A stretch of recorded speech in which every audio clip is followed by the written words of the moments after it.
Hello, session 2.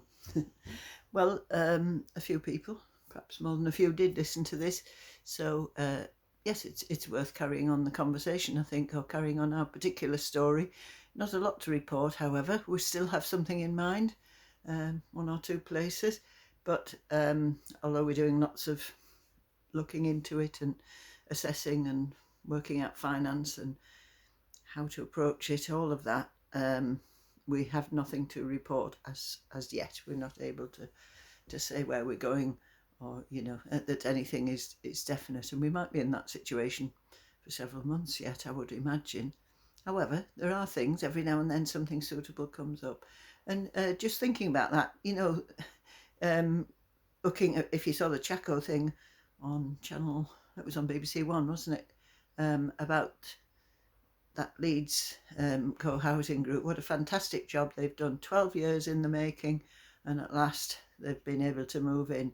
That is a great achievement.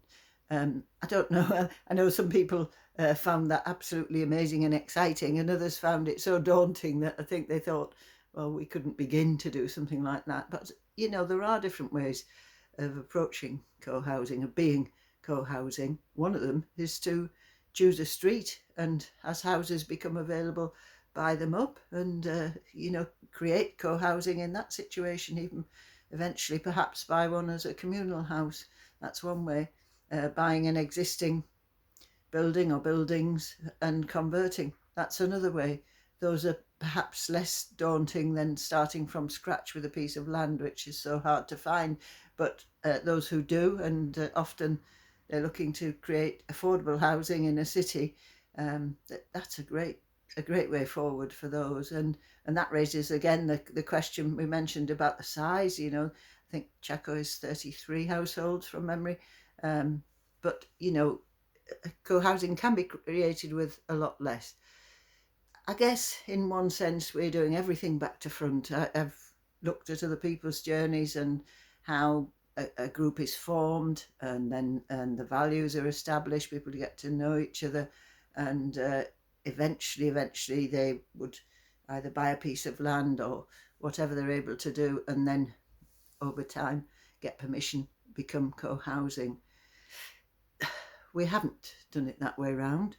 Time will tell if that's wrong, but it doesn't seem wrong for our particular situation. It seems to fit. We'd like it to be kind of organic, and it may be possible that a very few of us would be in a position to buy somewhere and then others buy in. Obviously this is not going to be a massive scheme, or at least not to start with, because there may be the possibility of developing, of add-ons, which will come clear eventually to us and to anybody who's interested.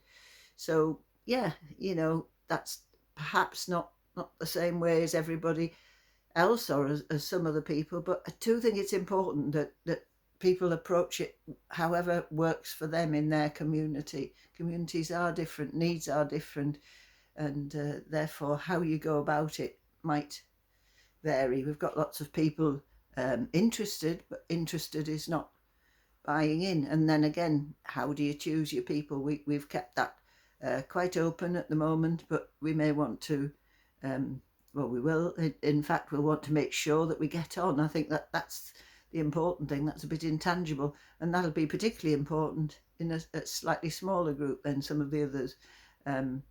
So we want to be able to get on, and as mentioned last time, we want to be near to a town so that we can be part of the wider community. We can see the problems of being a very tight-knit community that's kind of isolated, maybe outside of the town. That might be fine if there are lots of you, but if it's a smaller group, that could become very intense, and we're not about that. We want to be sort of part of the immediate community that's co-housing and part of the wider community, and see how that goes for us.